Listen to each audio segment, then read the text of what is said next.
Renewable Energy Solutions, Inc., or APRES, the Managing Director and Chief Financial Officer, Mr. Amos Lim, and Managing Director and Chief Operations Officer, Mr. Thomas Kwok, together with their President and CEO, Mr. Rafael Javier Yubra, Mr. Chair. That's all for the Committee on Local Government. Thank you, Comsec. Once again, thank you very much for joining us this morning and advance Valentine's Day ho sa inyong lahat. Friday po ang Valentine's Day, so siguradong breezy ho yung ating Friday. Sigurado si Mylene may date to eh. No? But again, thank you very much for joining us in this second hearing. Just as a recap from the last hearing we established that this technology can help our country in terms of solving our waste management issues. One of which is the DNR um, laid out last time that there are 30% or only 30% of our barangays, which is 12,600 barangays, segregate their waste. No? The 70% they don't segregate it. No? And in other words, the 70% of the barangays they just collect the waste and throw it in their own dump site or sanitary landfill. On top of that, it was also disclosed by the Department of Environment that there are 331 open dump sites. No? Sa record ho namin, about 400 plus open dump sites. No? Open dump sites are illegal already in our country. Bawal na ho yan. But because of cost, because of logistical issues, nagpipikit mata na lang po ang ating pamahalaan para para tanggapin itong mga open dump sites. In other words, the government's just turning a blind eye to these open dump sites because now it's a necessary evil, no? Because the local governments cannot afford building their own sanitary landfill or bringing it to a feasible sanitary landfill. So the solution to those issues is a effective, efficient um, waste management technology, which is now what we call the waste to energy technology. There are a lot of waste to energy technology. I've read the NEDA report, and we will not pinpoint which type of technology is the best for our country. It might be a suite of different type of technology. But admittedly, the most popular technology and the technology that I see in most countries is the incineration technology, no? Which does not emit toxic fumes. We have to qualify that, no? Because in the Supreme Court decisions, the Supreme Court said that incineration is allowed as long as it doesn't emit toxic fumes. No? So with that, I've read the NEDA feasibility study. The NEDA and DNR conducted a feasibility study in the year of 2016, tama po ba? And it was concluded 2017. And I was quite surprised because even prior to the filing of all of these bills, there are three bills being tackled today, all pertaining to waste to energy. Even prior to these three bills, DNR and NEDA already conducted a feasibility study, and this is not an ordinary tabletop feasibility study. It has 5 volumes, very in-depth. They looked at all the different type of technology, even citing kung saan ilalagay po itong waste to energy technology, and even which LGUs um, can benefit from this waste to energy technology. But more importantly, they looked at the feasibility, no? Because in our regime, in our country, we encourage the private sector to take this initiative, no? Primarily because the government doesn't have ample financial space to subsidize this type of technology. So as far as we can do it, we let the private sector initiate this type of technology and manage this type of technology. So we need to make sure that this type of technology is feasible. We have to make sure that this type of technology is sustainable, both economically and legally, because nasabi ko legally because waste management is a devolved function to the local government. So kanya-kanyang local government, kanya-kanyang hanap ng waste management solutions. But in this type of technology, you need scale. No? You need a lot of uh, capacity to make it work. So I'm very happy that NEDA and DNR have conducted this feasibility study, and would like to start off with that because that feasibility study po is I think it's a good starting point. And ang tanong ko nga sa DNR and NEDA, particular NEDA, bakit nyo ginawa ito? No? Dahil in my view, natapos to in 2017. If these bills weren't submitted, sayang naman tong feasibility study to not be put into good use. But better now than never. At least this feasibility study will now be put into good use. The feasibility study will be a basis of these bills moving forward.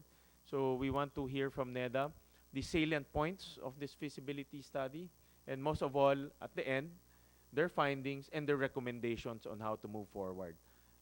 We invited ASEC Planta to share with us. I think ASEC, kayo ba ang nag-spearhead nitong feasibility study? Madam, Mr. Chair, good morning po. My predecessor po, ASIC Benny Reynoso then, and now with the OTR as USEC for planning. Okay. What we want, ASEC, is to, of course, discuss to us your findings, and then later on, ways forward, because we want to move forward. This study basically was initiated to find the gaps and how to address those gaps and how to move forward. So, ASEC, share with us the findings of the DNR NEDA feasibility study, and later on we'll probe deeper into this feasibility study. Sige po. Thank you po, sir. Good morning po ulit. I have mga 20 slides, sir, but give me about 15 minutes to present it all. The study was, as you've mentioned, commissioned by NEDA and DNR, and the winning proponent then was the SMEC, joint venture of SMEC Philippines and SMEC International. So the next slide would just be to mention that this is a four-part presentation, and I would mostly dwell with the findings. Next two slides would be just about the objectives of the study, which is basically to look at FS possibilities for waste-to-energy technologies in the Manila Bay region. That would be the next slide. Sige. And then the next slide would be just the content of the study scope. Paakyat, please.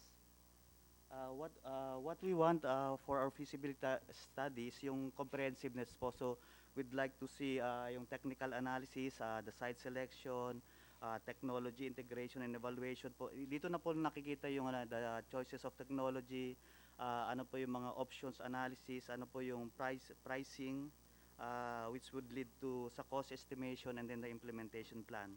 And the usual stuff that NEDA would like to see, the financial analysis from the perspective of the equity holder, from the perspective of the project, the usual economic analysis, and the other types of analysis, institutional, social, and environmental. Sige, I will not dwell na lang po dun sa this slide, but this is basically yung timelines po ng study, what they do at some point in time. So exception report, the waste characterization study that would lead to the individual feasibility studies, and then the reports. Next slide would just show the consultants undertook site selection for and they undertook surveys with the LGUs who would be willing to host the WTE facility. Uh, 10 criteria, but at the end of the day, the identified sites were 9: Hermosa, Bataan, Victoria, Tarlac, San Fernando, Pampanga, May Kawayan, Bulacan, Rodriguez, Rizal, Cabuyao, Laguna, Trece Martires, Metro Manila, and then Cabanatuan. The next slide is just a graphical representation. What would be the financial as a structure? Yeah. let's go back for a while, no? Let me Sige, just please. clarify so everyone will be on the same. You've conducted feasibility study for 143 LGUs. Site selection lang po, but technically it's just the 9 that would, ito yung based sa criteria, ito po yung sinubject sa feasibility study Okay, na but in-depth. itong identified sites, obviously this is not nationwide, no? This will Hindi po. cater to how many LGUs, and this will cater to what capacity? How much capacity? Meron ba kayong ganon? That somewhere here, Mr. Chair, but Okay. uh, So not what now. we're saying basically, these are the sites that you think it's feasible based on your study, and you've already also identified what LGUs and how much capacity can these 9 sites take in, correct? Basically, yun po ang, in a nutshell, yun po yung, Yes, Mr. Chair. Parang yung, well, at dial a friend, Mr. Senator, but the when merong ideal na tons per day that would make the technology, parang based on the waste characterization study, ano po yung ano, so parang it would cater to the LGU in the vicinity of the ano po, so parang ganun po yung the way I understand the study, Mr. Senator. I'll get back on that ano. Sige, next slide po. Well, it's just a definition of what financial analysis that was undertaken. And the next slide would show the cost items and the revenue items. The next slide would again just describe yung cash flows, the inflows and the outflows, so that by the end of the day we have this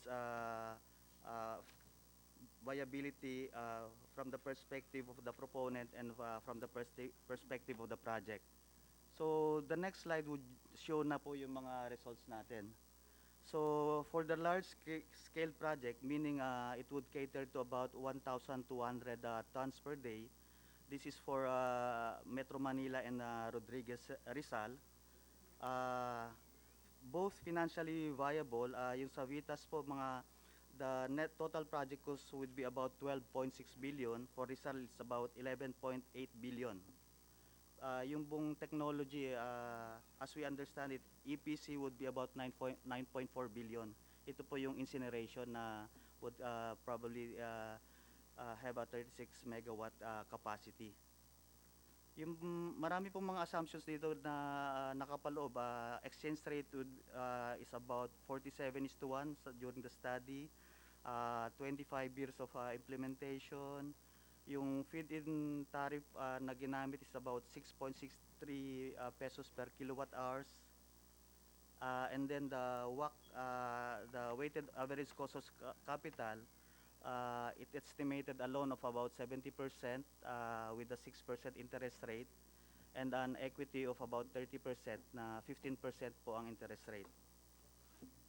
So, ang initial po na ginamit nila sa RAN, so 1,000 pesos po na tipping fee.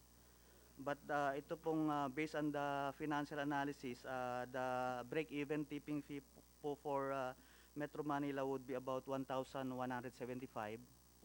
Yung pong sa Rizal, 943 pesos po yung break-even tipping fee. Dito po yung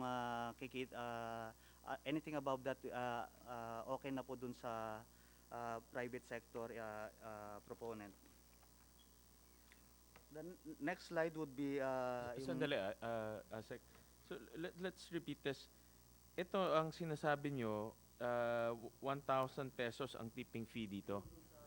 yung initial na runs muna nila, pero nung tinasan po nila, ang nakita nila dito, ang break-even po is 1,175. 1,175 sa Vitas. So And malamang mga 904 1 to siguro yung mga ginamit nila po dito eh. ang dito sa figures na ito. So magkano ang tipping fee dito?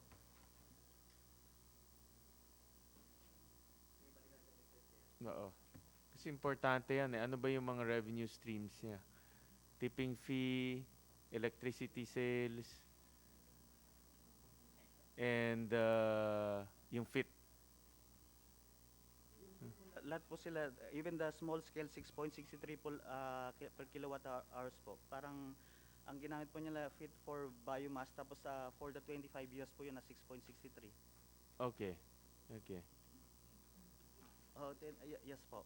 Saka may doon po sa runs rin nila may mga assumptions rin po yung mga pinasok nila yung Oo. sa RE Act yung 7 years Oo, tax yeah, exemption yung mga and all of exemption, that. So oo.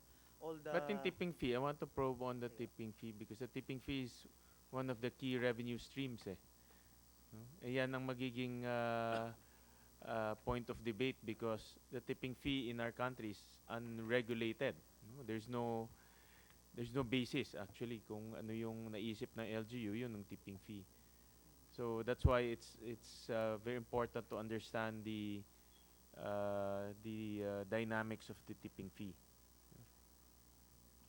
But in this study, ano po ang tipping fee to get all of these numbers?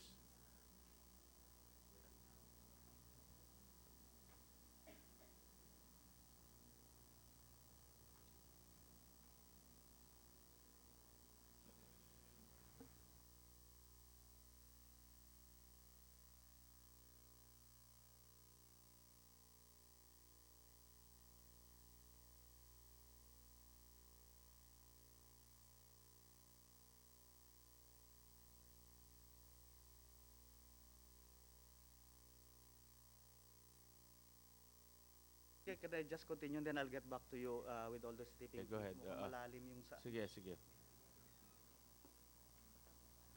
but it's higher than 1175. Sige.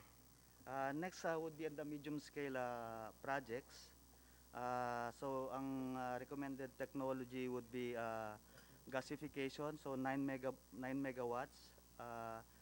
For this one, for project sites, Bulacan, Laguna, Cavite, and Pampanga. For Bulacan, it's about the total project cost would be about 3.55 billion. Laguna would be about 3.6 billion. So, yun pong mga nagre-range sa 3.5, 3.6, but yung EPC po, meaning the technology, it's about 2.79 billion. And this gasification would cater to about 500 tons per day. For Bulacan, the break-even tipping fee would be about 941 pesos. And for Laguna, break-even would be about 978 pesos. Ano ulit to? Ang tipping fee? 941 po sa Bulacan, 978 po sa Laguna. 978.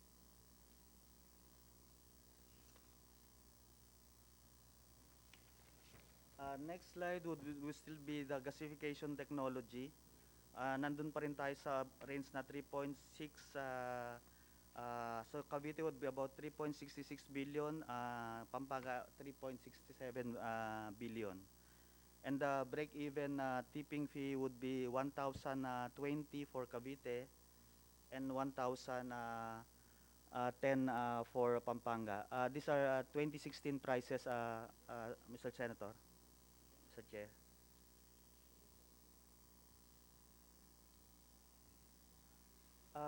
The last would be 3 sites for small-scale projects. The recommended technology is pyrolytic gasification with about a capacity of about 140 tons per day at full capacity po ito.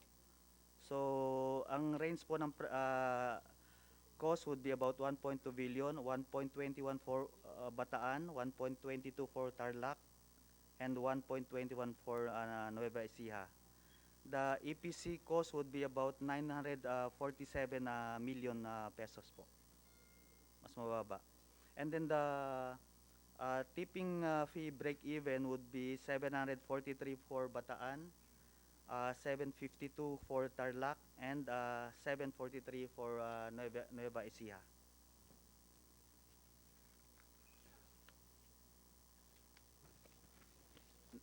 Next slide would just yung economic analysis po. Hindi na po namin sinulat the benefits identified, but all of these 9 sub-projects are found to be highly economically viable at a social discount rate po of yung prescribed po ng government. And then the next slide would the other findings of the study team, yung environmental issues po saka social issues. What they're saying that an initial environmental assessment was conducted, but a full environmental assessment should have to may have to be undertaken first, and then the usual environmental impacts. Social issues would be effects on informal settlers who currently derive their incomes from informal SWM activities and threat to public health. Lahat po yung kinopy lang po namin nasa report nila. And the concluding part would be, well, it's a good investment opportunity, and to be financially viable, as I've mentioned, yung tipping fee po would be the one of those important variables, and yung feed-in tariff assumption. And it was found to be highly economically viable, so there's a merit for government support. Yun po yung findings ng study. Hanapin ko na lang po yung tipping fee, but that's the end of the presentation, Mr. Senator, Mr. Chair. Thank you. Itong last statement, no? Well, first of all, based on your study, waste to energy is highly economically viable. No? Ibig sabihin, it can work in our country. No? In your conclusion, that must be supported by the government. What support are you looking at? Financial, legal, ano bang Just support? to these are findings po ng study. So I guess pag yung sinabi rin po doon sa study na government is not into generate ito pong sa EPIRA So ang most likely the support that is being contemplated here yung pong yung helping them doon sa mga tax yung tax exemptions, parang I guess yung as provided for in the RE Act, helping them out, but not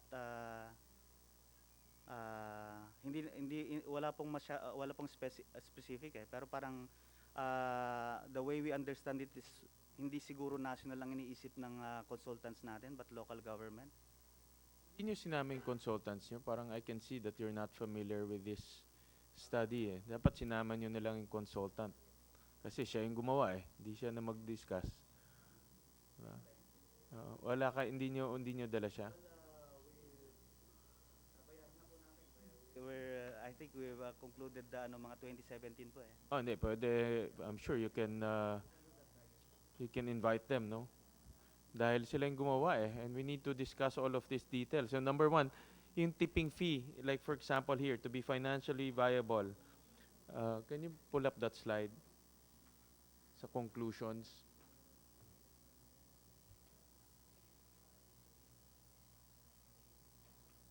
Paki-post sa sliding conclusions.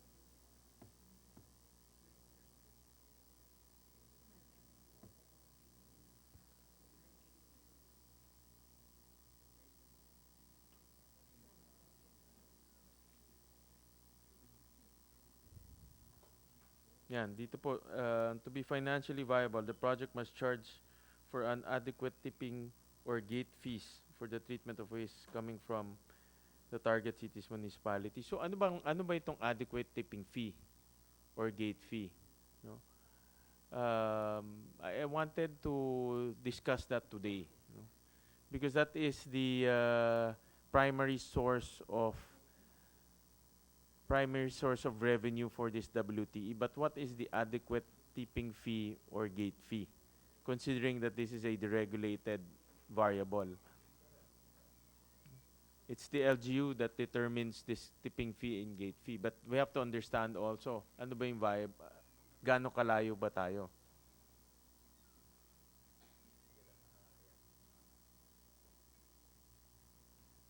And based on your study also, everything has positive um, IRR. So, ibig sabihin, talagang viable to. In fact, double digit pa nga yung IRR, no? So, this is really a fantastic business. But we have to know also what are the revenue stream that makes this a fantastic business. Meron ba kayo niyan? Yung pong report, meron pong ano, yung the financial analysis. Oo. Yung, Yeah, but I want you to discuss it, no? Para marinig ng lahat. Sige po.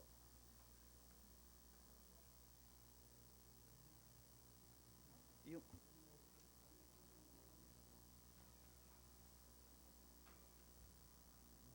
In any case, siguro, habang hinahanap niyo yan, because these are very important things that we have to today, it's really the viability of the project. And we just have to be conscious that this project demands a lot of capital. No? That's why we also need to know the economic viability of this project. And based on your study, it is viable. No? But what are the revenue streams that you are looking at? Para ma-mandate namin sa batas. For example, kung kailangan ng FIT, then maybe we can mandate the FIT.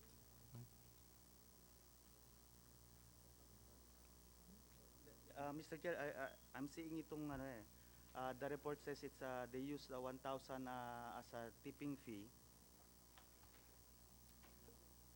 1,000 eh. So to make the project as an ongoing course, pero hindi po kikita yung private sector ba at that. So parang perspective po at the project but not positive.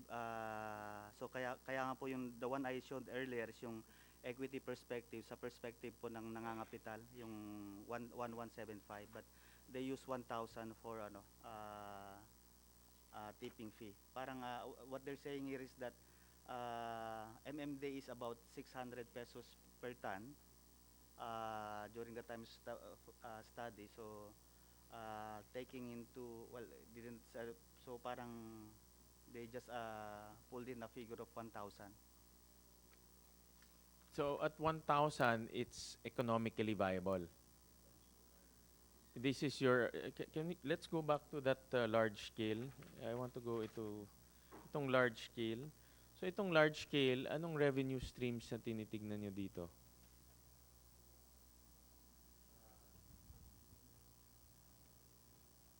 To get that IRR, to get that itong Vitas. Mr. Tatlo yung three items Mr. Senator. So revenues from tipping fee, Which is how much?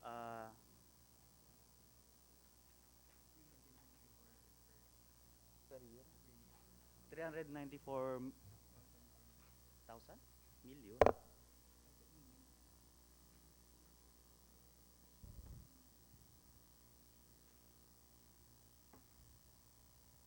Sige, hanapin nyo na muna. I think you need to discuss it with your Sige. staff. Well, go for the environmental aspect because also in your presentation, nakasulat dito, initial environmental assessment has been conducted for the study. ASEC Salazar, please discuss with us this initial environmental assessment. Because in order to make this financial viable, it also has to be environmentally viable or at least environmentally compliant. So please discuss with us in the context of this study. Good morning, Senator. And may I just, this is only for us to clarify the role of the DNR. We are, the prime mover was the NEDA in this study, but we are considered as the implementing agency. We also provided them with data regarding waste categorization studies done and the waste generation statistics, and we were able to project that for each site, for the 178 LGUs, data was provided to NEDA and to SMEC for them to be able to come up with their projections, financial, and for the operation of the three options that were presented in the study.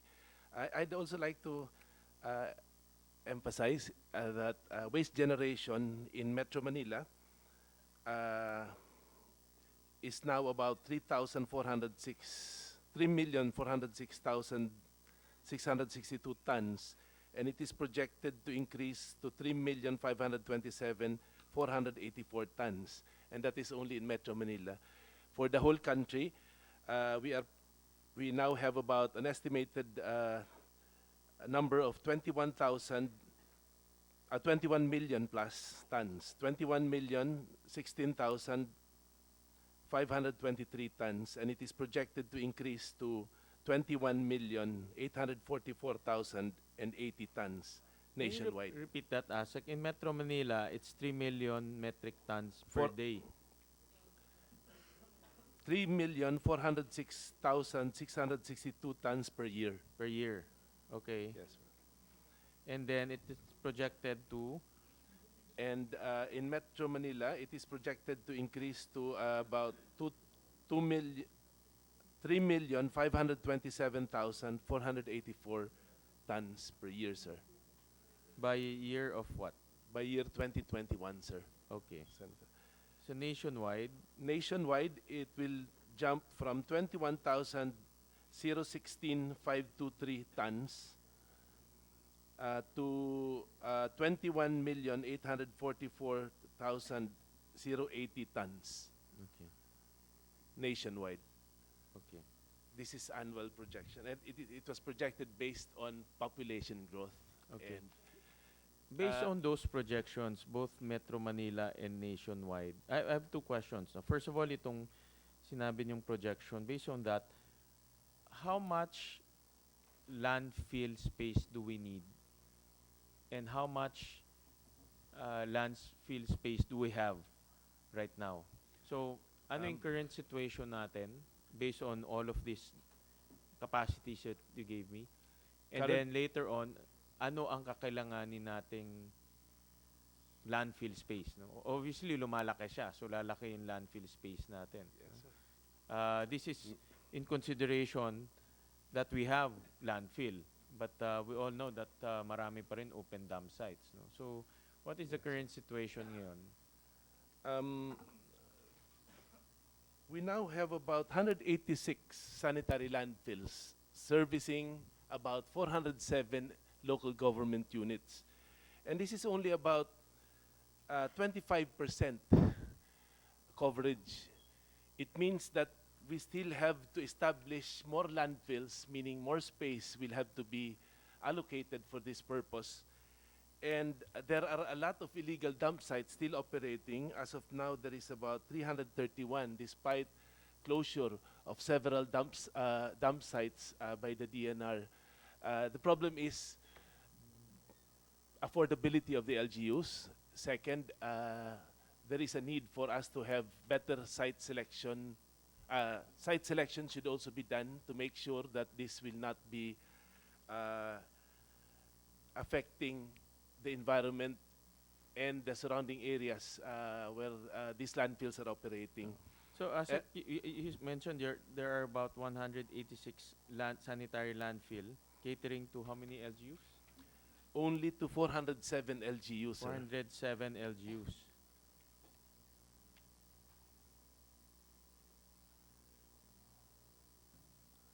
And that accounts, sir, for only 25% of the total LGUs that will be needing the same facility, sanitary landfills.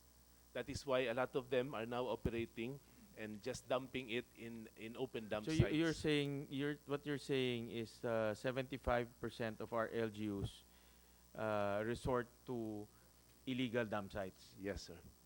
Grabe yun. And that is a compelling reason for us to consider waste to energy as one of the alternative modes of disposal, at the same time generating energy from uh, from waste.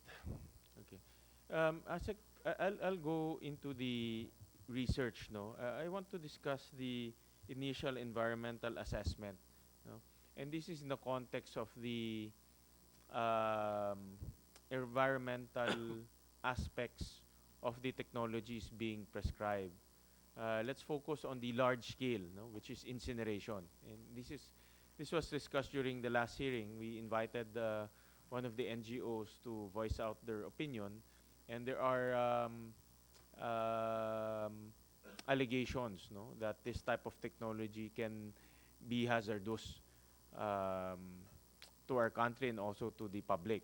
And based on your study, because the DNR released a DO allowing waste to energy. So I want to discuss now the environmental aspects. No? So to put it simply, what are the requirements of DNR when it comes to WTE's environmental aspects? No? And based on your study, is the WTE or are the WTE technology compliant with these requirements? May I expound, sir, on some of the provisions of Sige. DNR Administrative Order number 2019-21, and this is the subject matter is guidelines governing waste to energy facilities for the integrated management of municipal solid waste. There is no specific study for one particular technology or one particular service provider or what can be seen in this administrative order is only yung it contains guidelines that will actually uh, be and it contains the requirements or the conditions that must be met prior to the establishment of a waste to energy facility. It also contains operational guidelines like how it should be stored. There is a need for environmental monitoring, documentation, and data management. We should look into social accountability also. There is the power of interim cease and desist order by the secretary, and decommissioning or abandonment of a facility later is also given one provision to ensure that there is remediation and there is an alternative post-land use after the WTE is closed. So basically, what we're just saying here, there is nothing new in this DNR administrative order. It all is in accordance with previous laws passed. The Clean Air Act, Clean Water Act, toxic and hazardous substances. It only gives us a guide. And for dioxins and furans, which is the most toxic of, there is also a limitation being given. It is 0.1. May I? 0.1 nanogram toxic equivalents per normal cubic meter, sir. Therefore, if a facility will go beyond the standard set by the DNR, the emission standards in terms of air emission, then the facility cannot be allowed to operate. So it's as simple as that.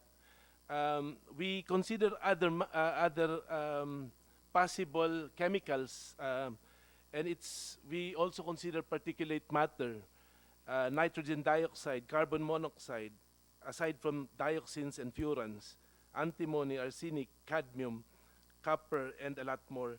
And this is identified, these materials are identified as crucial to waste to energy per Department Administrative Order 2019-21.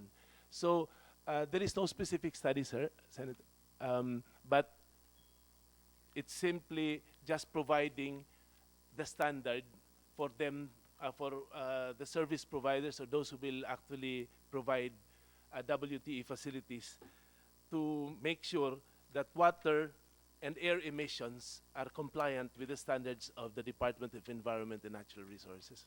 I understand that in your guidelines, basically what you're saying na sumunod kayo dito sa aming guidelines and you can operate, no? Basically, that's what the DO is saying. Yes, sir. But it would also be good if some of the provisions of these guidelines can be incorporated in the law. Yeah, but what I want to understand right now is let's go to specifics. No, we all know that the incineration technology, WTE technology, emits certain emissions, influence. No, Yes, sir. but what I want to understand, based on your requirements, are these type of technology compliant to the government's requirements? Surely you've done some preliminary study on this type of technology. Like for example, I looked at the Keppel plant in Singapore. Just on nitrogen oxide, the Keppel plant emit about 163. What is this? Parts per million BPM. Ah, 163 mg per NCM. Sa Clean Air Act natin, ang requirement is 500. So it's below. In particulate matter is 11. Sa Clean Air Act is 60. No? So these are all internal studies. But what I want to hear from DNR, based on your own study, ito yung mga requirement natin. Ito yung, based on your study, ito yung mga ini-emit nitong type of technology. Compliant ba sila o hindi sila compliant? No? So that's what we want to see. Because we want to understand in this hearing the environmental aspect, no, of this type of technology. I think we've established the necessity. Now we have to establish the environmental concerns. No? And there are concerns. I've received a lot of position papers. No? Sir, may I request that Mr. Crispin Lau be recognized, Sige, sir? sige, Crispin. Because he's considered more an expert in this field. Sige, sige. Crispin, let's focus on that environmental aspect, no? Because I want to establish that in this hearing. Yeah, thank you very much, Mr. Chair. Just as a background, no, I sat in the National Solid Waste Management Commission. We were the ones who developed the guidelines for the waste to energy operations that led to the DAO. To respond to the question, yes, modern technology, modern incineration facilities are able to meet the standards set forth by the DNR's DAO, which is pursuant to our Clean Air Act. The lookout really is on the emission control, not too much on the technology, the front side technology that addresses the waste or breaks down the waste. It's more on emission controls and the discharge of whatever effluents and ash that will be produced from those technologies. Can you give us more specifics? Okay, based on your study, it's compliant. Can you give us more specifics? What is the requirements under the Clean Air Act, and how come this technology is compliant to those requirements? Just to put it in layman's, no, what's important in waste to energy technology would be the temperature controls when you treat the waste, or when you, well, perhaps we can say when you burn the waste. The temperature first is very important. If you thermally treat it, it's a politically correct term, no? If we thermally treat it at the right temperature, there will be little to no emissions, and the emissions can be controlled. What's more important is when you have to treat the gas that is released from the technology. This is where emission controls like filter bags, just to control particulate matter, you cool down the temperature of emissions to ensure that dioxins and furans do not reform. So all these modern technologies are already within that range. when we visited technologies in Japan and in other countries, you would see that the emissions of current technologies being used are way below global and our national standards. Do you have that? Do you have that now? I want to see that. The figures, well, DOST has that. I have to look into some of the presentations that we have. Yes, the Japanese technologies can present, and we would be more than happy to provide a copy to the chair. For example, if we look at dioxins and furans, our standard would be about 0.1 TEQ. What is actually being measured from modern facilities can go as low as 0.01, right? Again, it differs, no? It differs because dioxin and furans would depend on the time that you capture that for testing. But all we're saying is that modern technologies is way below emission standards set forth both globally and even nationally. And by the way, we have one of the most strict standards, no? In fact, when you look at dioxins and furans, the US has a lower standard than us. We are copying, or we have adopted, no, the most stringent and most strict standards globally into our local emission standards pursuant to Clean Air Act, sir. Crispin, submit to us also that study that you mentioned, no? That the Japanese technology is much lower than what the country requires under the Clean Air Act. Because based on our study, that also reflects. No? But I want to get from the Solid Waste Management Commission an official document, and also from DNR. Because to move forward, aside from the feasibility, is we have to lay down the premise that this technology is environmentally compliant under our laws. No? Yun yung unang tanong, because like I said, no, may mga questions on that. No? And this one, what I mentioned earlier, is our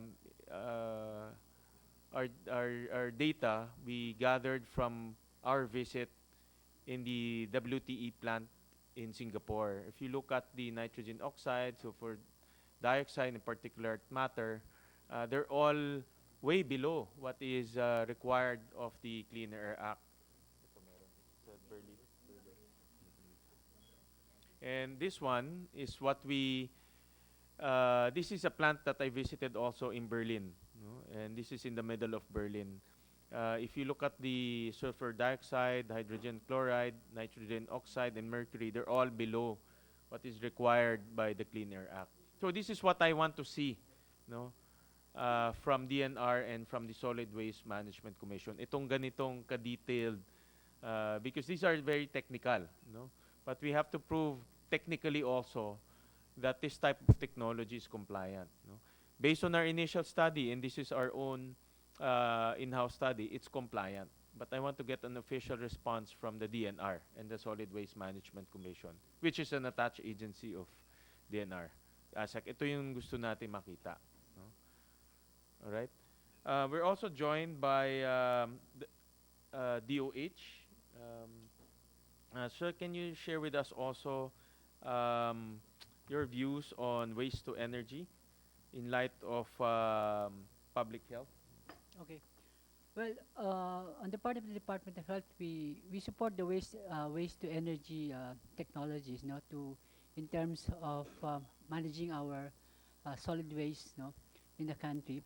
But well, definitely, these technologies will emit some air pollutants, and definitely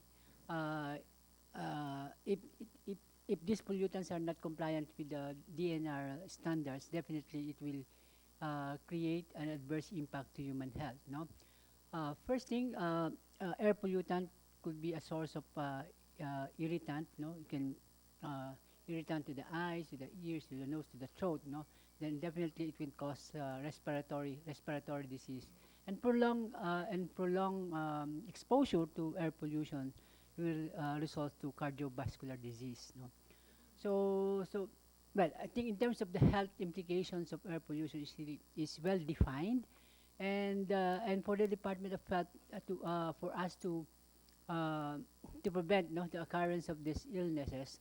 So what we would like to see for these waste to energy technologies is that it has to be evaluated in terms of its effectiveness. It has to be evaluated in terms of its uh, design, its capacity, as well as the operations and maintenance is very critical, as well as the monitoring. So this has to be considered in terms of evaluating the effectiveness of these waste to energy technologies for us to prevent the adverse impact to human health. Thank you. We're also joined by UP Manila College of Public Health. Sir, Dr. Victorino Molina, you can share with us also your views on waste to energy and its impact to public health. Okay, thank you so much, Honorable Chair.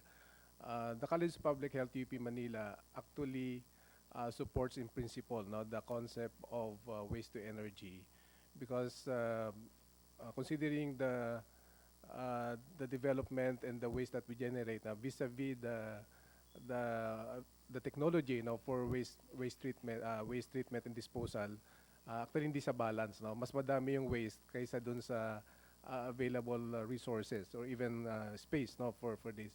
So in principle we support this move but there are important concerns with regard to public health impact, and I fully agree with the DOH's position Engineer Lito that this technology should be properly evaluated and I think monitoring should be in place there were some data presented for how this technology operates in Germany, in Japan, and Singapore.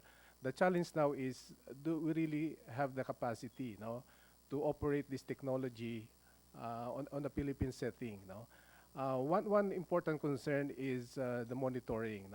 So I would like to ask DNR, do we have the full capacity to monitor the emissions coming from an incinerator? The most important is dioxin and furans. These are very deadly emissions because these are part of the PUPs. These are persistent organic pollutants that can bioaccumulate, biomagnify in the food chain that will have not only short-term but long-term effect on public health. So at this point, I would like to ask on the part of the Philippine DNR, do we have the capacity to monitor dioxin and furans? Before DNR answers, now what I get from Dr. Molina is UP supports this type of technology, but it's hinged on how we monitor. No? So at the end of the day, like everything else, it's the implementation of the law. No? Because if the law is not implemented properly, then wala rin. No? So it's very important that we see to it that the monitoring and supervision and regulation of this type of technology is to the maximum. And yes, Asek, please answer the query of Dr. Molina. Yes, sir.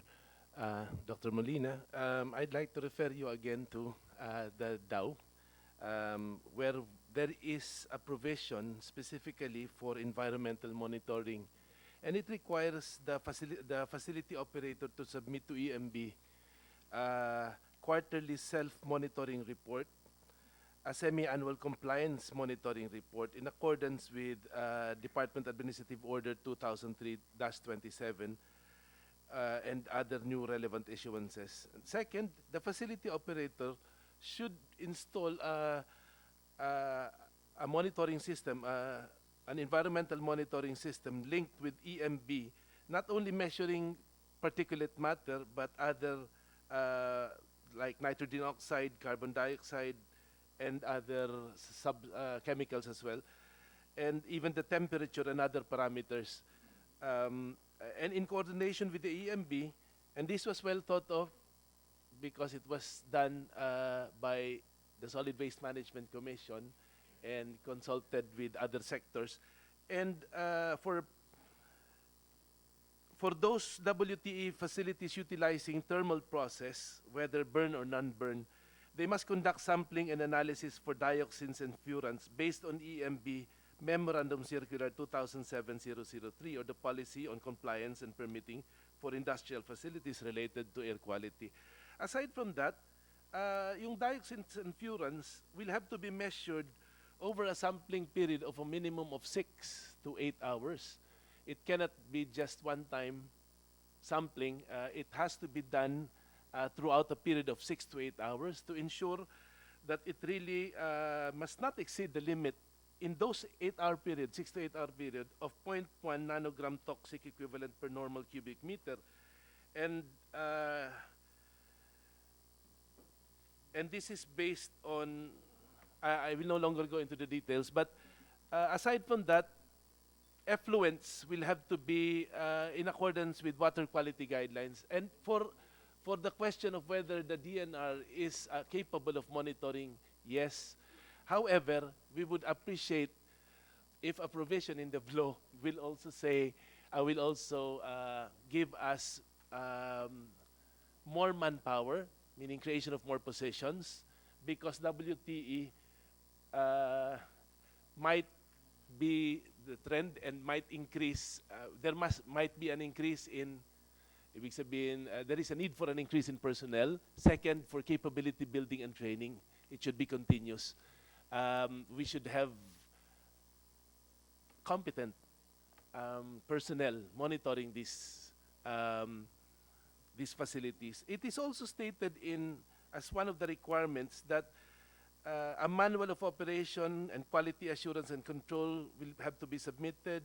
There should be maintenance at the highest possible standards, quality control assurance system, and a lot more.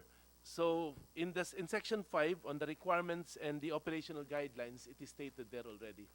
And I hope that these guidelines can also be, in terms of the monitoring side, can also be incorporated in the law. So thank you. In short, what you're saying, the DNR is capable. Yes, sir. But we would also, Because we have coal plants operating. So the coal plants are probably no different than this type of technology. No? may I just qualify that what we are doing is monitoring the effluents and the air emissions. So in that aspect, we have the manpower. But we would like to say also that if mag-sprout po ito at dumami, maganda ho sigurong tingnan yung kapasidad ng DNR sa pangmatagalan. Ibig sabihin, if we can provide more people by way of and trainings and thank you, sir. With due respect, ASEC, may I rephrase my question? No? Kung may kapasidad po yung DNR nga, I'm referring to dioxin and furans, no? Because for other parameters, walang problema. NOx, SOx, particulates, we have that, no? So, ulitin ko lang po, sa ngayon po, may capacity po ang DNR to analyze for dioxin and furans. Yes, sir. Yes. Yes, sir. If yes, what is the cost of analysis?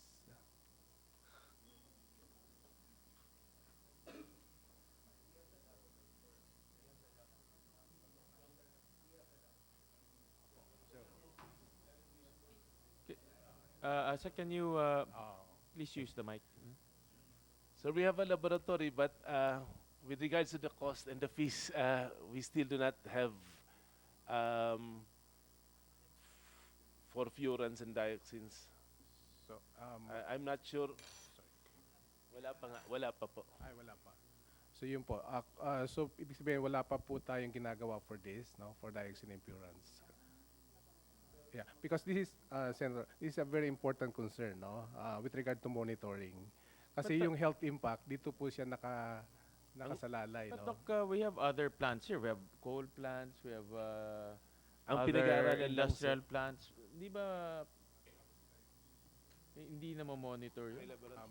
Sorry. Based on your knowledge. Apo, ang coal power plant usually hindi po issue ang dioxin, no, because ang major issue dito are of course yung sulfur dioxide, but for incinerator even globally, no, the major concern really is dioxin impurance. No? And I think for coal power plant, we don't hindi kasama sa parameters yung dioxin impurance, no? Hindi siya minomonitor. So this is a new technology, no, that relatively new that we are trying to look at, no, para matulungan tayo dun sa ating waste management.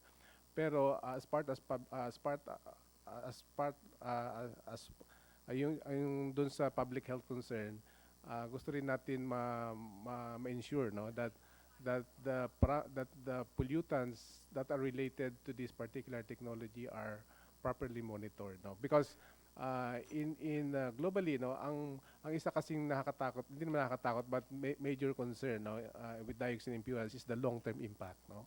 At very low concentration, kapag na-release yan sa environment, hindi siya nawawala, no? Napupunta siya dun sa it enters the food chain, no? And the mode of exposure of the people is not only through air, no, through inhalation, but through ingestion, consumption of food, no, that can be contaminated over the long term, no, of this. So ito po yung position ng public health, no, that we would really like to be kumbaga, to ensure, no, that the operation of this will give more benefit, no, and as much as possible we understand the potential long term implications of the operations. No? Thank you.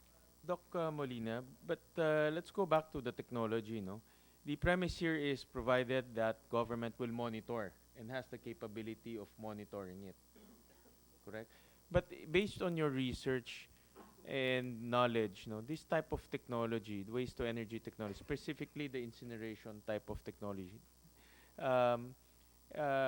from a public health standpoint, is this type of technology compliant to global environmental requirements, no? Based on your study? No? Based on our readings, we really don't have studies now related to this because for the past years, walang nag-ooperate na incinerator talaga. So we cannot conduct a study at the national level. But as far as the technology is concerned, no, if assuming, no, that the operations, ito yung bagong incinerator, no, as mentioned, yung ginagamit nila in Germany, in Japan. As far as the technology is concerned, kaya niya eh. Kasi tama yun, ang pinakamahalaga dito yung temperature, no, yung temperature control, and then when you burn the waste, no, the toxic gas produced should also be neutralized by high temperature, no.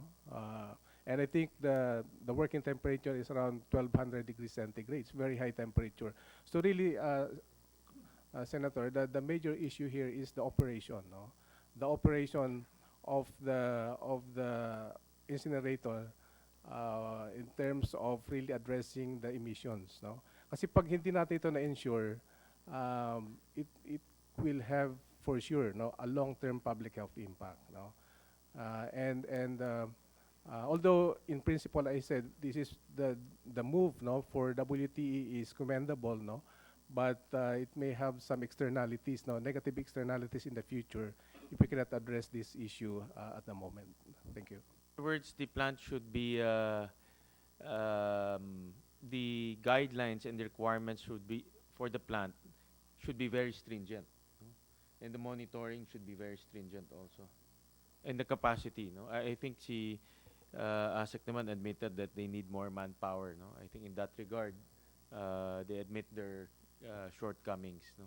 Yes, ASEC, and then I would just like to put it on record and to reiterate that the DNR has the laboratory and the facility and the manpower to actually check yung dioxins and furans, but we still are parang preparing yung fees na kailangan para sa mga sa ganitong, kasi wala pa namang lumalabas pero piniprepare na po ng DNR.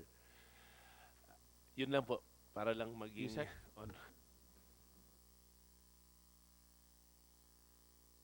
Salamat po, Mr. Senator. Well, I am from the Public-Private Partnership Center, but I also carry another hat. I have a PhD in energy engineering, so one of the fields I had studied is combustion, so I can actually talk about dioxins and furans. But let me first talk about the public-private partnership. So I fully agree with what I heard earlier regarding the importance of keeping the temperature as high as possible. Now let's put this in the context of a private operator. How do you increase temperature? So it will have to come from auxiliary fuels. That means the waste alone, being wet, I mean, it's garbage. It's the ones that comes out from our kitchen. So it contains a lot of moisture, which is actually detrimental to combustion. And in order to support a high temperature operation, then you need to assist the combustion with some other fuel. So an operator who would like to maximize, let's say, his profits, okay, would be incentivized to use as little as possible of this auxiliary fuel. So that is what we have to be on guard for. Yes, we could put in the law that temperature be so much, but we need more than that, which is that we need to create an environment which demotivates or creates disincentives for the private operator not to do something that is against the law. So I think this is something that we can also put either in the law or in the IRR. I heard from you, sir, earlier the word regulation. So the regulation of operations is very, very important. And what that means also would be that we would have mechanisms in the form of penalties or some disincentives high enough so that private operators would think twice, okay, the risk of getting caught versus the benefit of being able to save just to be able to operate at a more profitable level. So now going to my other hat, pagdating po sa dioxins and furans, it's not just temperature actually that counts. We also need to talk about what we put inside the furnace. So dioxins and furans actually result from the presence of chlorinated compounds. So this would be plastics, but this would be also the salt that we use in our food. That's why municipal waste or garbage, which is quite high in sodium, in chlorides, that's relatively speaking, is something that we need pay close attention to. So the point about monitoring is really very important, and it is very costly. Measuring dioxins and furans is one of the costliest things to measure. In fact, in the past, we've had to use experts coming from Europe just to be able to carry out this measurement. But one important aspect also that we have to take note of is calibration. Instruments are only as good as how well they are calibrated. So one way also that something can go off course is when it is not calibrated, and that's something that has to be also included as part of monitoring and regulation. Do we have, ASEC, do we have the capability of measuring dioxins and fluorants right now? DNR has that capability. Okay. Yes, sir. So if we put up a plant tomorrow, and we will use this WTE plant, DNR has that capability to assure the public that dioxins and fluorants can Will be be monitored. measured, can be monitored and measured. Yes, sir. Meron kayo. Okay. All right. Any comment? Doc? Yes, sige po. Go ahead. Just for some computations, more or less, now what would be the cost of analysis, based on your just a rough Yes, maybe from any for one sample, no, for one sample of dioxin and furan analysis, roughly what would be the cost? This was way back about 12 years ago. So we'll have to compare dollars, the value of dollars then to the value of dollars now. It was about $10,000 to carry out a test, one test. And that did not include the cost of getting the people to fly over to and bring their instruments. Okay, so, Mr. Chair, the cost is about $10,000. That's $500,000 per sample. So that should be factored in also in the costing, I think, no? Because it's a very significant amount, no, for the. It's very outdated though because it was from many years back. So I think we need to check if since then technology has this habit of coming down in price as more and more people use it. So I'm giving that number with that caution. This is outdated. Thank you. Thank you. So I guess the bottom line here is developing the government capability, no, to monitor and to regulate, no, and we will include that in the bill, no.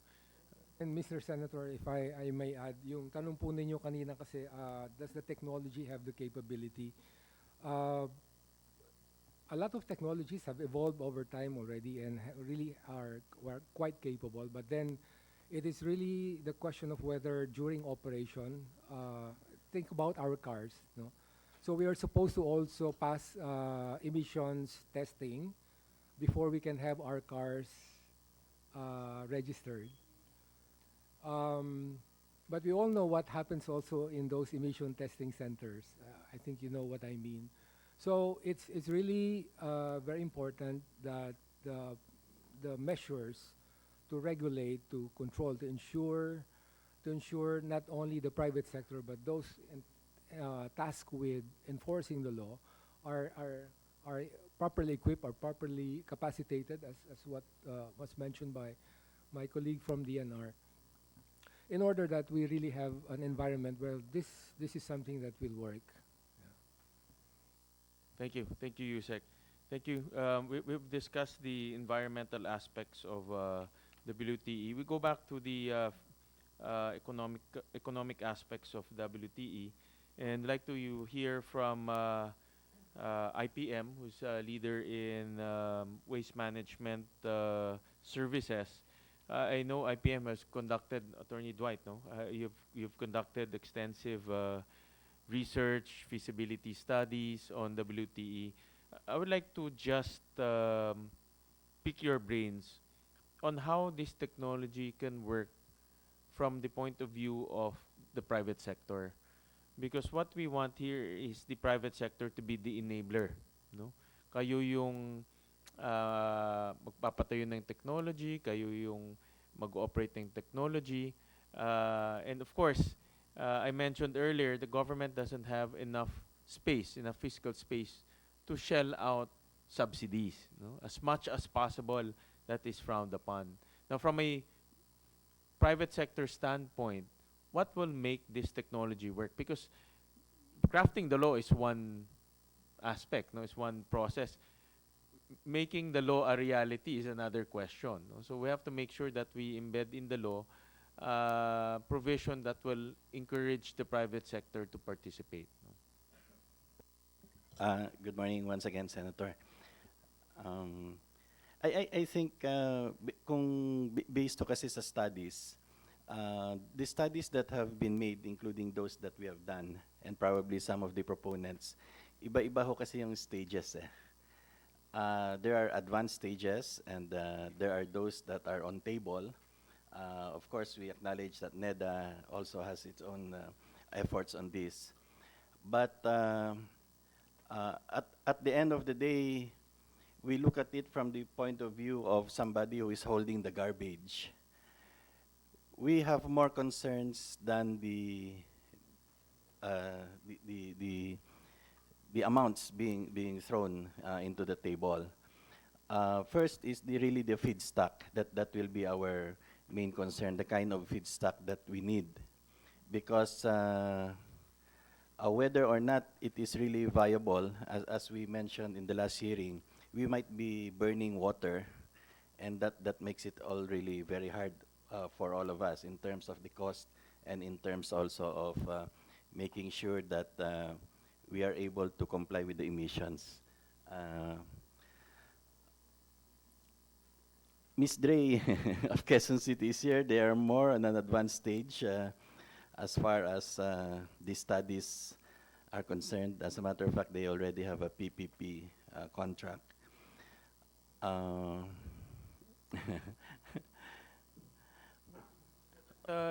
Attorney Dwight, ano ba yung mga components? What do you, for example, what are, if you can name 3 things that you want government to do to make this work, what are those 3 things? Good morning, Chairman. Regarding the waste to energy, base po doon sa mga nakuha namin data sa mga technologies na nag-present sa amin, we found out that our waste in the Philippines has a different characterization than those in Europe or in Japan. In the Philippines, our waste, the moisture of our waste range from 60% to 80%. Pag tagulan po, talagang maabot po ng 80%. At saka ang composition po ng waste natin, ang biodegradable po natin from 50 to 60%. Then ang combustible materials natin is from 25 to 30. So yung 10 to 25, yan po yung mga recyclables. So in accordance po dun sa RA 9003, dapat po mag-segregate tayo para maging efficient yung technology na nating gagamitin. Ang dapat po nating gawin dyan, magkaroon po tayo ng tinatawag po nilang mechanical, biological, at saka thermal treatment ng basura. Under sa mechanical po, isosort po natin ang biodegradable, combustible, at saka recyclables. Kung 50% po ang biodegradable, we should think of an technology that will treat the biodegradable to convert it into energy. Ang isa po sa nalalaman na napag-aralan natin o sinasabi nila, ang anaerobic digester po ay isang pong system na makaka-convert ng biodegradable kasi yung pong biodegradable, naku-convert po yon, nagkakaroon po ng hinihasten po ang pagkabulok ng basura para mag-produce ng methane. Ngayon yung methane po, siya ang nagpo-produce naman po ng kuryente. Ngayon doon sa pangalawa naman po, yung mechanical, lahat po ng recyclables, kukunin mo po lahat ng recyclables. Yung mga metals, yan, definitely, ang mga recyclables po, puro market-based po yan. Pag may bumibili, magandang revenue mo yan. Definitely, yung mga metals, wala po tayong problema dyan. Hindi po nagbabago ang presyo. Pero yung mga recyclables pong plastic, sa ngayon po, ang China, hindi na sila tumatanggap ng mga imported plastic. So, maaari po yung mga plastic na yan, isama na natin sa combustible. Ngayon yung sa anaerobic po, magkakaroon po yan ng residue.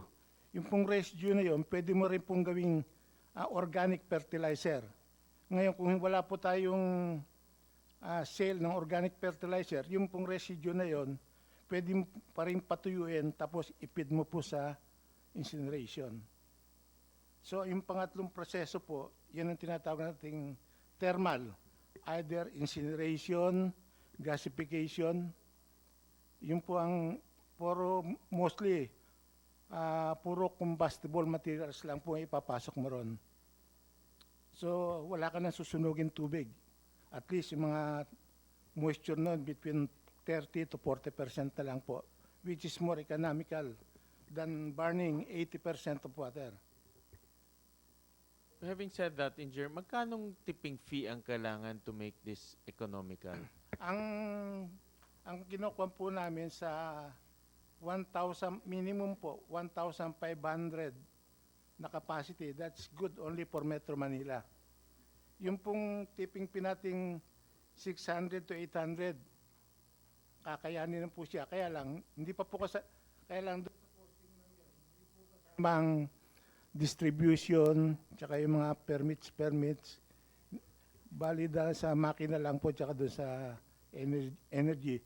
For sa 1,500, you could produce at least 32 megawatt po.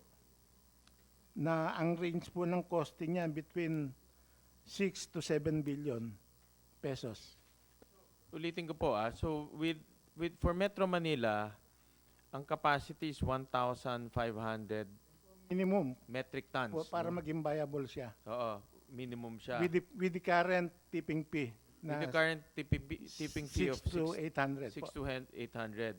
And it can produce 32 Megawatt po. megawatts of electricity. Wala na ho tong fit. Yun nga po, kasi ang mag-govern din po sa sales mo yan, yung, kasi sa ngayon po, yung wind, solar natin, napakababaw po, No. how to produce. Kaya, yun po ang kwan. Sa ngayon, pag nag-ooperate ka ng waste to energy in an area wherein there's a franchise like Meralco, you cannot have a bigger rate on the Pero power. itong 6 to 800, itong 6 to 800, viable na itong negosyo? Kikita na? Basta ang kwan po, yung power mo, 630, mga 6 plus. Ang benta is about Apo. 6 plus. Opo. Ibig Pinaka-fit po, dapat. walang fit na ito. May fit pa Yun rin. na po yung dapat na kunyan. Dapat may fit siyang 6. May fit. Dapat kasama pa rin Apo. dito, fit. Okay. Okay. Alright. Kasi pag nasa franchise ka po, Paano kung walang fit? Magkano po ang tipping fee? kaya po kung under the franchise to Meralco, mababa lang pong babayaran, mga 450 lang, 4 pesos lang babayaran nila Correct. So per kilowatt. magkano po ang tipping fee? Nakakailangan. Medyo tataas po ang tipping fee. More or yan. less, magkano po? Siguro po mga 1,400 po. Mga 1,400. Opo. So without fit to. Okay. All right. Thank you. Thank you, Attorney Dwight. We're also joined by some private sectors. Mr. Amos Lim. Any comments po? And Mr. Yubra of magkakasama ba kayo? No? Magkakasama ba kayo? Are you together? Okay. Any comments? Good morning, Mr. Chairman.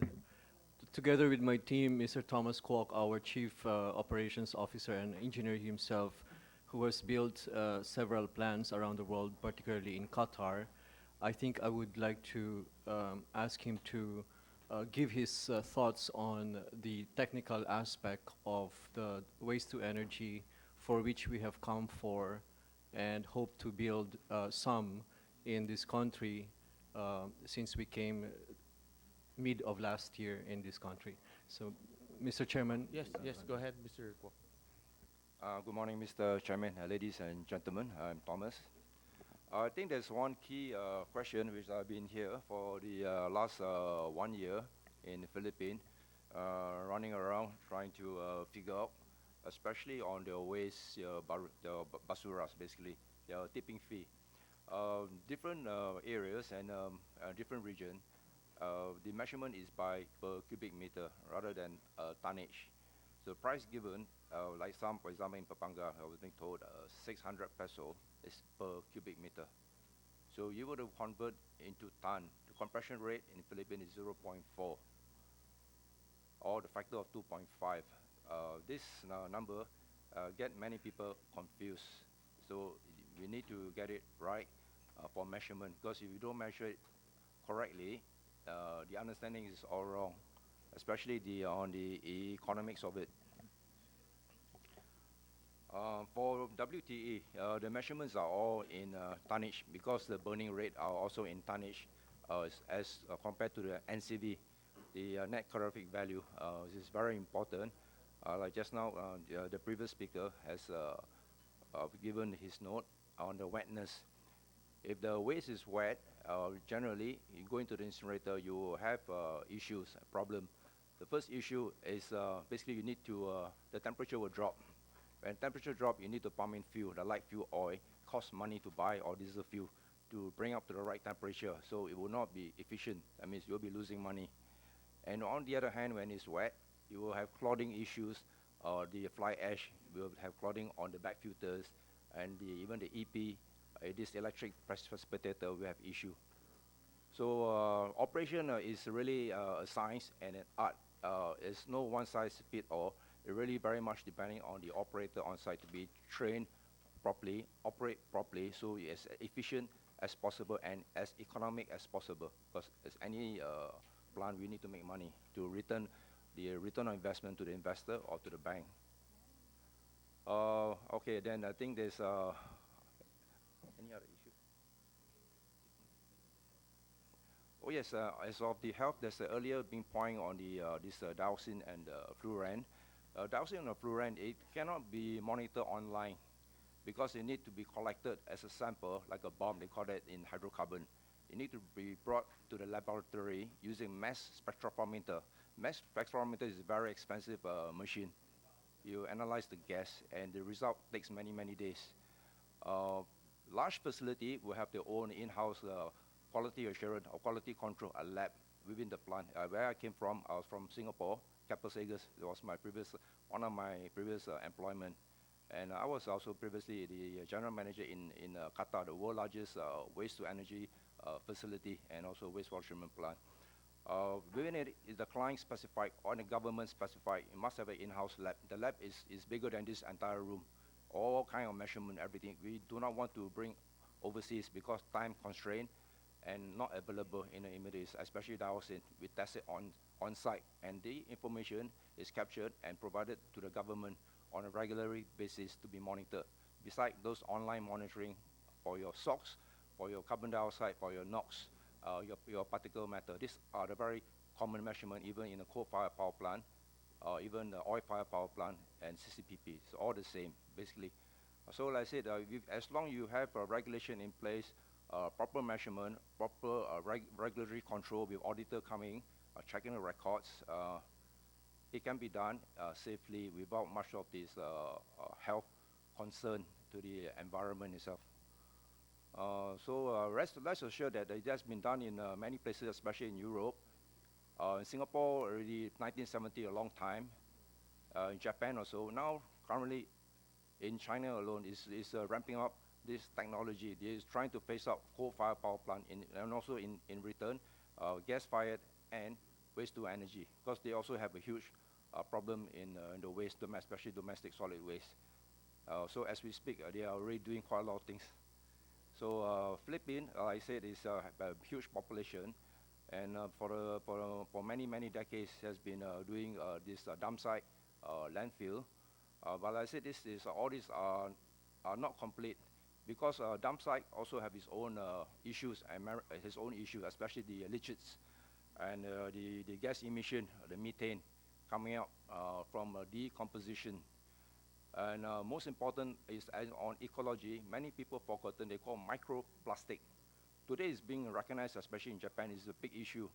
Microplastic through radiation and through oxidation will become like powderized form. If you go into the water course, especially into the rivers and to the sea, the sea life will eat this microplastic, especially the shrimp and the small fish. And they are being contaminated, eaten by a bigger fish, and it comes to the market. This is a real concern. Microplastic are generally soft plastic, plastic bag, plastic sheet, and even these PET bottles over time, they will degrade. They call biodegrade, and you have a problem. So on this aspect, I say incinerator. A lot of people are saying it's not that fantastic, but I say it's a lesser evil as compared to dump site. As compared to open burning. Open burning, because temperature not high enough, is less than 400 degrees Celsius, you will create dioxin with the presence of plastic. If temperature more than 400, it can be controlled. The higher, the better it is. And also using activated carbon to neutralize, to capture if there is a presence of dioxin and fluorines, plus heavy metals.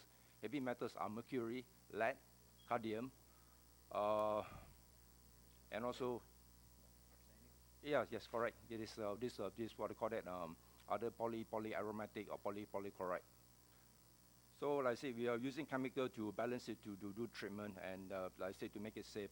So not to be worried and concerned that you affect the environment as long measures are in place. So I have to say, Mr. Chairman, yeah. Thank you, sir. Mr. Chairman, if I may add, Yes. um, to satisfy the curiosity of the Department of Health and the Department of Environment and Natural Resources, and particularly your Honorable Chair Committee, our company is committed in a large-scale building of our own laboratory inside the waste-to-energy plant that we will be building in the largest projects that we will be building for the country.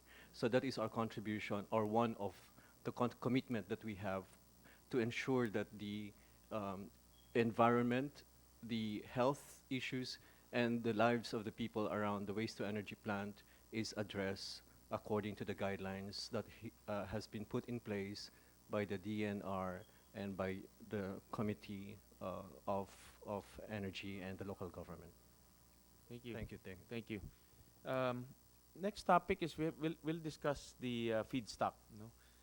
It was opened earlier by Attorney Dwight that feedstock is also very important, but constant supply of feedstock. Dahil kung walang feedstock, wala tayong waste to energy, di ba? In our regime right now, under the local government code, waste management is a devolved function, no? And that makes it very complicated because you're now talking to 1,500 different LGUs doing their own 1,500 waste management plans, no? And so you have a devolved function and then you have a technology that requires skill. Sabi nga ni engineer kanina, nakalang 1,500 metric tons, no, ang required, at least minimum. Tama ba, engineer? Eh, kung mayroon tayong mga LGU, kagaya Valenzuela, ang aming production, 250 metric tons lang a day. Kulang, no? We need to combine it with other. And I want to ask DILG, what are the mechanisms for LGUs to launch this type of large-scale technology, no? Take into account that we need to somehow cluster, somehow package, somehow put LGUs together. And also, in our laws, normally, waste management is just limited to 1 year, no? All the waste management contract is limited to 1 year. Renewal na lang ng bidding na lang ng bidding. So, and this type of technology requires long-term contracts for waste supply. So, ano ba ang mechanisms for LGUs to cluster together? And how do we overcome that 1 year limitation in waste management contracts? No? I want to ask the LG that. No? Last 2018, we released a memorandum circular which mandates all barangay to have their solid waste management plan. And also, last year, we started validating the solid waste management plans of LGUs so that we could decipher, we could identify whether these LGUs are aligned with that of the standards coming from the DNR.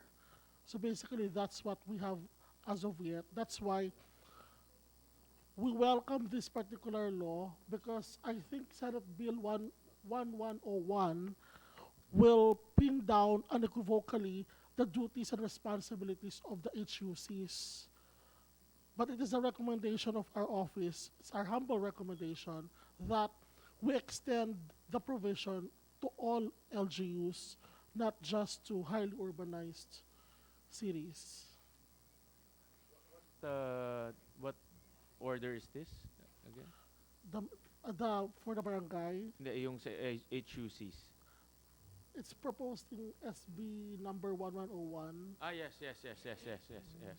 Yeah, but what I want to learn from the LG is how can we cluster how can we cluster LGUs? For example, Valenzuela, no, 250,000 lang, 250 metric tons a day lang kami. Pero ang minimum requirement ng private sector is 1,500. So we need to cluster, let's say, with Navotas or Malabon, yung Kamanava area, to reach that minimum scale. Kasi hindi sila gagawa kung hindi 1,500.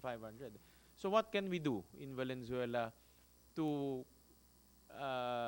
combine ourselves with other LGUs? Yes, what steps? Ano bang ang gagawin namin? As of now, there is no written communication on that. We want to combine with Malabon, but what do we do? What do we execute as a legal? Perhaps a MOA, sir. We can execute a MOA with other LGUs so that we can combine all of those in order to achieve. What will the MOA contain? It will contain the period and other requirements as so prescribed by that particular proposal. Actually, what we have right now is just an MC for the barangay, and we want to ensure that these barangays have their solid waste management plan. That's what we have right now, and the validation, the constant validation of the LGUs with regard to the solid waste management plans. The LG impose clustering. Can you dictate? We can recommend For example, clustering. kayo, Kamanava, mag-cluster kayo. We can recommend that, sir. But you recommend lang, but you cannot dictate. We can encourage and recommend the LGUs. Actually, when for example, we wanna execute a particular plan, we enjoin LGUs to participate actively, which in turn they are doing so actively as compliance to whatever orders that we release. Going back to the MOA, so the LGUs will now enter into MOA. What will it contain? Like for example, ano yung mga nasa loob nitong itong MOA na ito? I think we have to refer that to the legal department, sir. Okay. The legal department will evaluate whatever should be contained in the MOA. Because we want to put that in the law. Now, what we want right now is enable LGUs to easily cluster together. No? Because if you talk about 1,500 LGUs, talagang the proponents will have a difficult time talking to one. Ang nangyayari kasi ngayon, yung proponent pupunta kay Valenzuela, pupunta kay Malabon, tapos sila yung nagka-cluster. The problem there is it takes time for them to do that. No? That's why it's very hard for them to launch a project. No? Now, what I was thinking is for national government to dictate on that clustering. There I should know be it's a violation of the mechanism. local government code, no? Because in the local government code, it's already there that part of the devolved function is waste management. Now, what I want from the LG and DNR, how do we now impose clustering? Ang iniisip ko, impose clustering. I think we Because, have to for sit example, in that NEDA study, meron na 9 locations. yeah. No?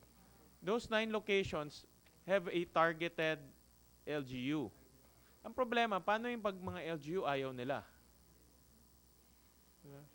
So that's the whole project will now be in futile. So what I was thinking, how can national government dictate on the local governments to dispose their waste at a particular location as prescribed by the national government?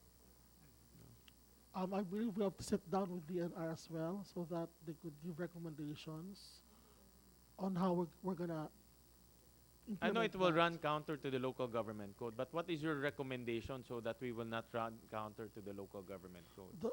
What we usually do is we enter into memorandum of agreement. That's what we usually do when we want to have collaborations, partnerships. We enter into a MOA. My next question, how do we overcome that 1 year limitation in waste disposal contracts? We have to refer that to our legal department, sir. I think si Yusek may sagot dyan eh. Alam ko may sagot si Yusek dyan eh. Yes, sir. Salamat po. Because we have also looked at this particular issue. Now, our position is that it would be better if this is driven more by economics, meaning that LGUs have to see that the alternative is worse. So for those that are able to get away with the law, meaning they're using open dump sites, which is a violation of the law, definitely they will not be joining a cluster because they are able to do what they want. And why would they have then to pay all those costs, all those, or be part of the investment if they can dispose of garbage at almost no cost to them? But of course, that is a very myopic view. There will always be other costs involved. So and therefore, I look more towards DNR. In fact, sorry, my colleague here, putting you on the spot because LGUs, if they feel that they are under pressure to comply with the law, to manage their waste in a proper way, and otherwise there is a consequence.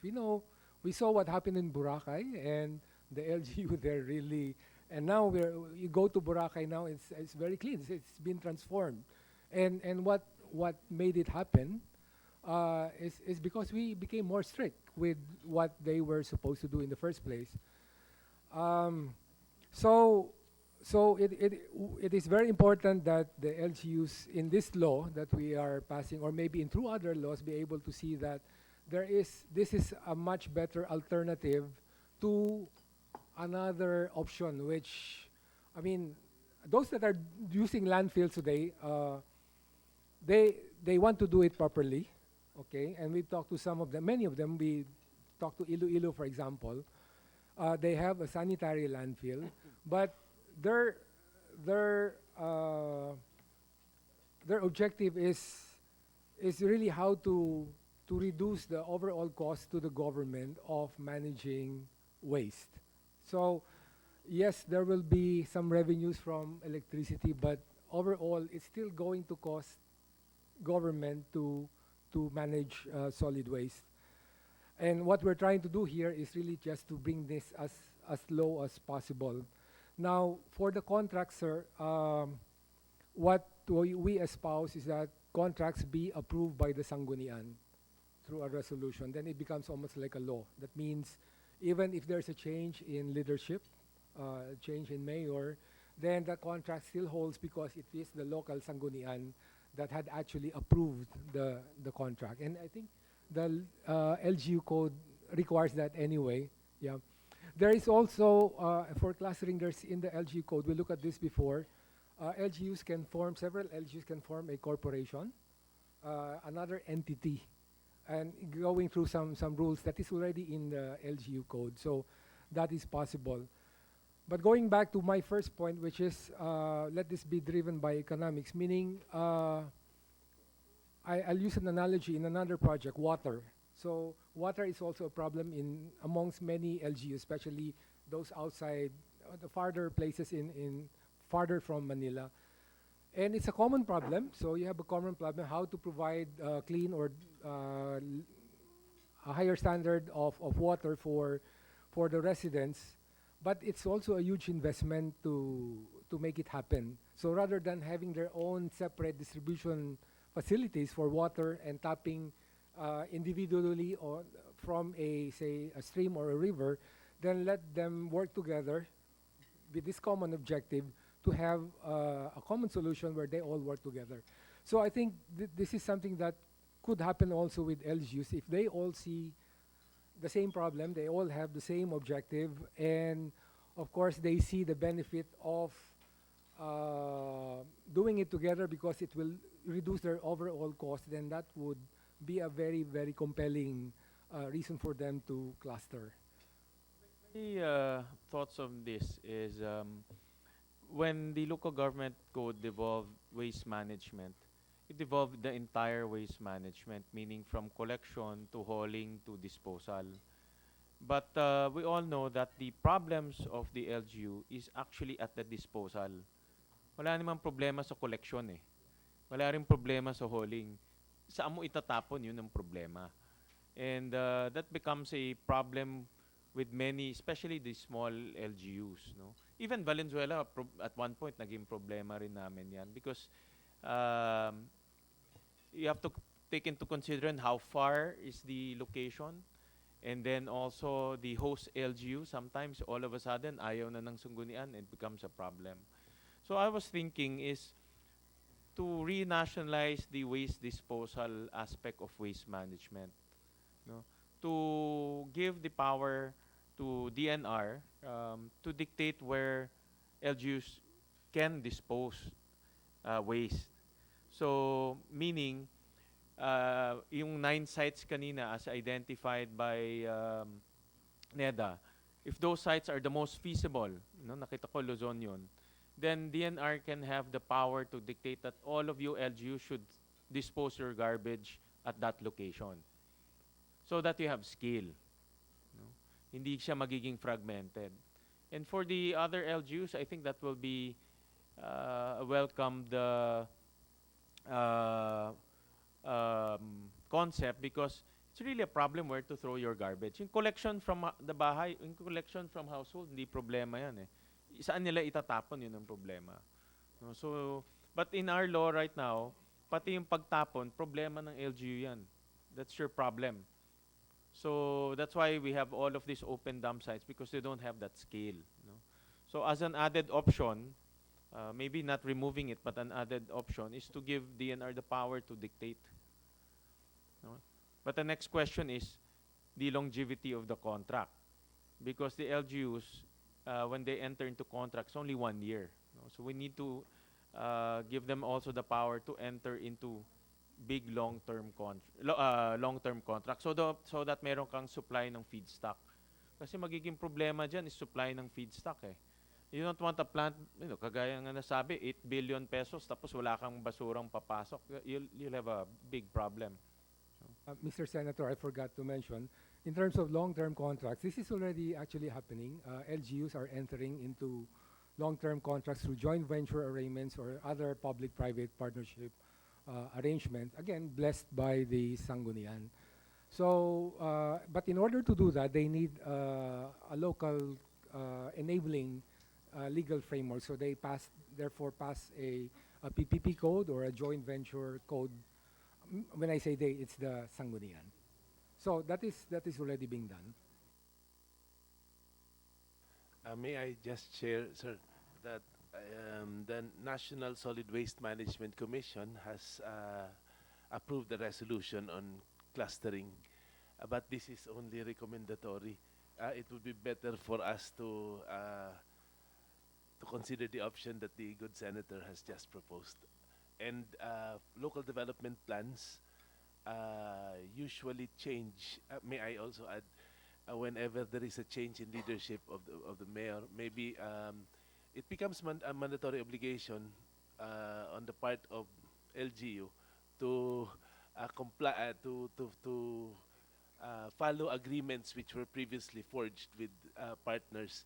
But what happens usually is not because the contract is changed, not because of the inability to deliver by either parties, but only because of association with political personalities. Maybe what we can do is make sure that all requirements, like including it in the local development plan, making sure that that the local government solid waste management plan incorporates waste to energy, for example, in their solid waste management plan. therefore hindi na makakaalis kasi nandun sa plano nila na approve ng Solid Waste Management Commission. A third siguro is multi-year obligation should be permitted for small-scale projects with COA's ano siguro support, and it should be approved by the local development council and the Sanggunian, even if prior to the signing of the mayor, and a lot more. But the proposal to have that DNR should actually dictate is also because I know for a fact that DNR is very knowledgeable and responsible for doing decisions like this, as we have seen in the past few years. It would be a good way of controlling and helping also the local government cope up with the requirements of the WTE. So thank you, sir. My thought on this is we're forcing LGUs to find a suitable location to throw to dispose their garbage, no? And the bastonero of that is DILG and DNR, correct? DNR for that. Kayo nagfa-file ng case against the LGU. So, but then again, you don't have the power to prescribe where to throw. It's with the LGU. So it's nagiging vicious ano tayo. You force the LGU, but the LGU doesn't have the capability. You turn a blind eye, and then balik tayo sa illegal dump site. So paikot-ikot lang tayo. So my thought on this is kayo na mag-identify. Kayo na mag-identify kung saan nyo itatapon. And I think by natural force, these LGUs will cluster together. No? If it's feasible to them, if it's the location is acceptable, they'll more or less they'll agree to dispose their garbage there. No? Like in our case, sa Montalban, wala namang kaming choice doon eh. Yun lang yung pinakamalapit na available doon. Wala na kaming, I mean, the options are very limited in that sense. No? So wala kaming choice. No? May add, sir, landfills are slowly being filled up, and later on we will have the sites will be farther from Correct. the urban centers And more and expensive. Oo. Yeah. So wala silang choice kundi sumabay talaga. Yun lang po, sir. Asek. We're also joined by some LGUs. Quezon City is here. Attorney Dwight mentioned earlier that Quezon City is already quite advanced. No? Ma'am, can you give us your experience in WTE? Good morning po, good Senator. Just to clarify, we still do not have an existing PPP contract with any proponent, while our the unsolicited proposal we receive is already in its advanced stage. We are still revalidating our waste, given the waste composition, given the recent ordinances that we have passed, banning single-use plastics in restaurants and hotels, and also banning single-use plastic bags in all our relevant retailers. So given this development in Quezon City, we really need to study further the composition of our waste, whether WTE would be a good solution for us. While we have a very good feedstock, we are actually generating more than 3,000 tons of waste a day, and disposing around 1,500 to 1,700 tons per day to Rizal. That's Rizal Provincial Sanitary Landfill. We are keen on maximizing our performance in terms of waste reduction at source, even going beyond to doing waste avoidance prior to generation, and trying to come up with solutions on how to enforce manufacturing industries to also be our partner in repackaging or repurposing our products.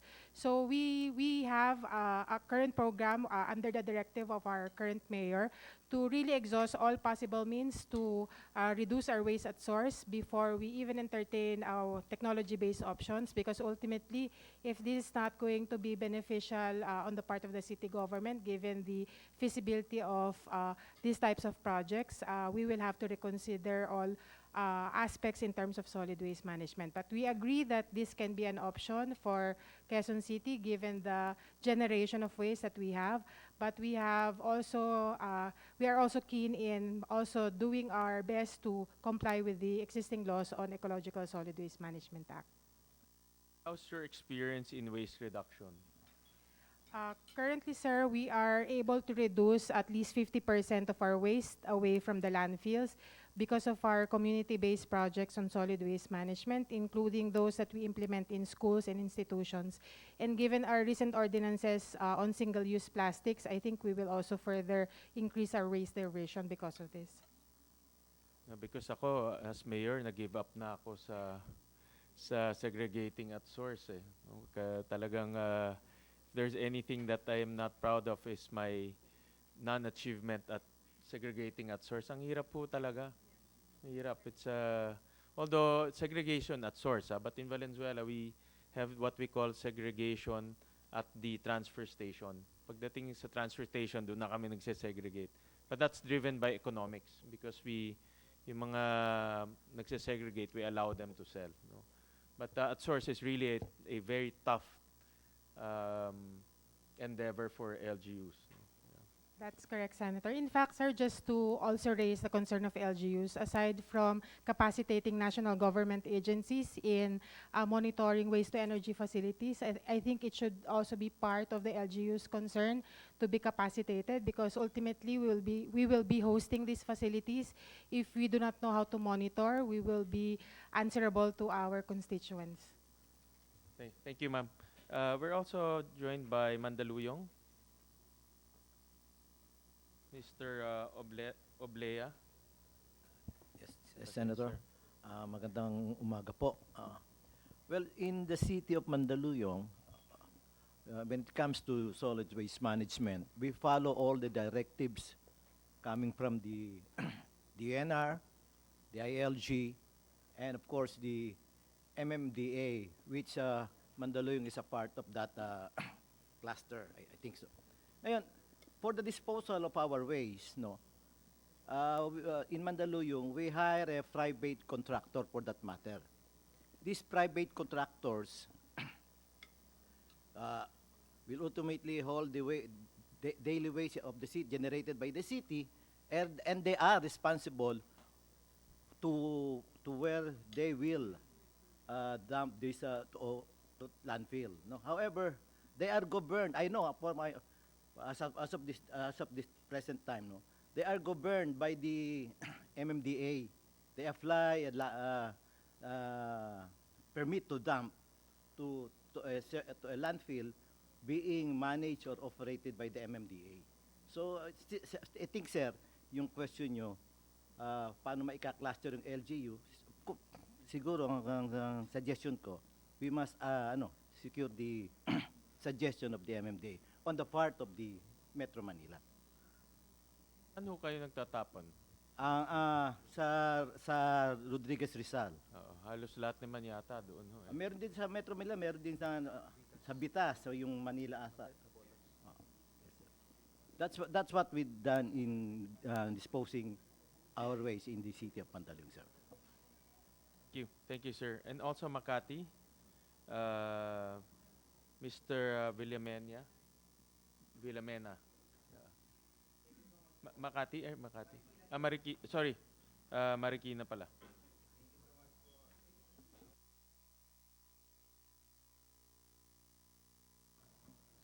Maraming salamat po, Mr. Chair po.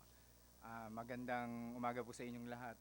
So, sa Marikina City, we fully support this kind of technology, yung waste to energy.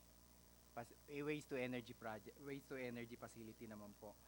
Kasi alam namin na ito yung solution for a sustainable solution sa solid waste disposal and treatment. Kaya sa Marikina City, since 2008, nagkaroon na kami ng initial study kung feasible ba yung waste to energy. So, sa ngayon, meron na kaming ongoing na dun sa feasibility study naman lumabas na talagang feasible naman na magkaroon kami ng waste to energy sa amin sa Marikina City. Ang inaano nila lang doon is yung nasa stage na rin kami ng ng negotiation katulad ng Quezon City, kaya yung mga option ng technology is napakahalaga talaga. Kasi marami, gaya na napakita, meron din yung anaerobic digestion na talagang maganda talaga na ma-impart doon bago yung incineration. Of course, nakikita rin din namin doon na dapat talaga yung dun sa waste management facility na yon, magkaroon din siya ng centralized materials recovery facility prior na umenter siya dun sa waste to energy facility. Recognize the co-chair of this hearing, Senator Tolentino.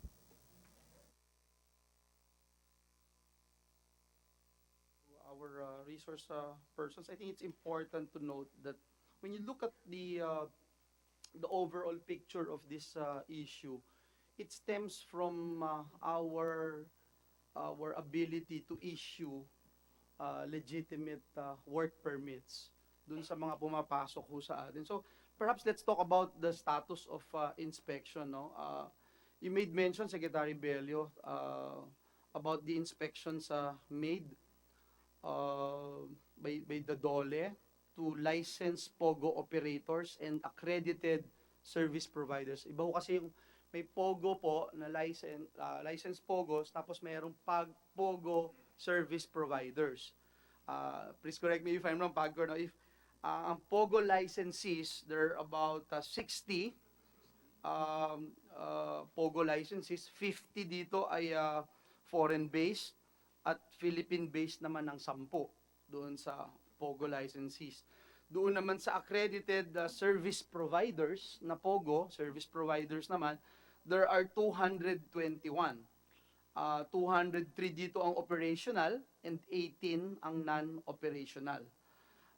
So as of January 2020, there are 59 foreign-based na POGO licensees. 59, I mean, POGO licenses, 48 dito ang foreign-based at 11 na lang ang Philippine-based. I don't know kung ano ho yung nangyari later. We'll ask Pagcor no, kung bakit nabawasan. Nag-expire lang ba yung license nila, etc. But let me go back to DOLE. With regards to the status of your inspection, no, how many were inspected na licensed POGO operators at accredited service providers? In 2019 na lang po, in 2019. Your Honors, we inspected a total of 286, Your Honors, to include the POGO local licenses, the local... The 200, sorry, 86, Your Honor. 286, Your Honor. 86. The 286, both ano na po yan, POGOs and service 286. providers. Of the 286, Your Honor, we inspected 237.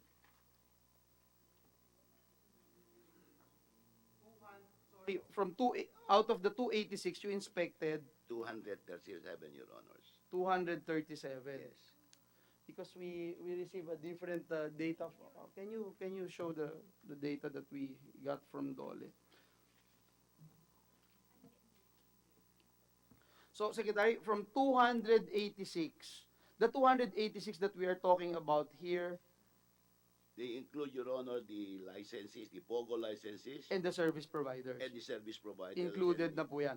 Okay ho. And then you were able to Inspect only 237, Your Honor. 237. Yes, So Your Honor. iba po itong nakuha namin na, well, siguro dahil as we go along, nagbago po yung data. So 286 na yung denominator and 237 na yung na-inspect. Of the 237, ilan po yung POGO licenses, ilan po yung service providers? Yung 221 POGO service providers, Your Honor. 221 service Yes, Your Honor. providers. And they have, by the way, 369 office sites, wherein we only inspected 61% or 228, Your Honors. While Ayan, the remaining 30, tama na yung data oh, rito. yung remaining 38%, 0.21%, or 141, they will be subjected to inspection this year, Your Honor. The remaining. Yes, So you'll Your be Honor. able to inspect all 286. Yes, Your Honor. Now, sir, this is my question. You inspected this last year. Yes. So are you going to inspect it this year again, 2019? Yes, Your Honor. We have to continuously inspect this POGO-related establishments, Your Honor. In your inspection, you conducted the inspection alone or with the joint inspection composed of the task force? Kasama po yung kasama sa task force, Your Honor. So BIR was also and there. Yes, Your Honor. Yes, Your Honor. Okay, later we'll ask questions to BIR if they are with you in the 237 inspections, ha? O hindi lahat? Yes, Your Honor. Usually, it is the joint the task force Hindi. that conducts inspection, Your Parang Honor. hindi po yata lahat. It's not all the time that BIR is there. Because BIR is saying, yes, is that correct? Your Most Honor? of the time, Your Honor, kasama sila. Pero there are times na labor lang. Okay, ang later I give the floor to Senator Coco Pimentel. Siyempre, pag inubo yung BIR, huwag nyo na isama, di ba? May ubo, kaya di nyo na sinama. Oh. Now, can I ask Deputy Commissioner Javier